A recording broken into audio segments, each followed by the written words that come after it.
À la fin du XVIIIe siècle, la France subissait une crise économique et sociale aiguë. Les dettes de l'État augmentaient en raison des guerres coûteuses, et le système féodal exacerbait la pauvreté parmi les paysans.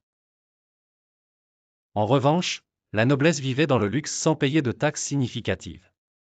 En 1789, le roi Louis XVI convoqua les États généraux pour discuter de la crise financière. Ce conseil était composé de 3 États, la noblesse, le clergé et le tiers-État. Cependant, le tiers-État n'avait pas le même poids que les autres États, ce qui provoqua une grande tension entre eux et la noblesse.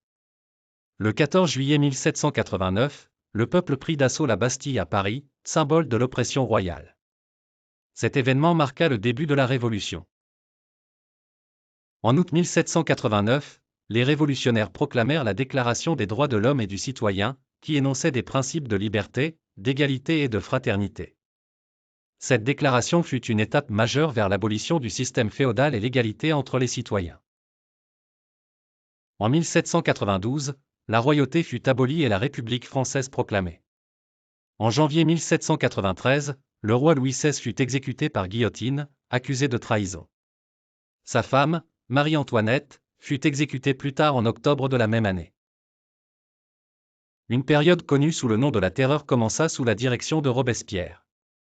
Des milliers de personnes furent guillotinées, accusées d'opposition à la Révolution. La Terreur prit fin lorsque Robespierre lui-même fut exécuté en 1794.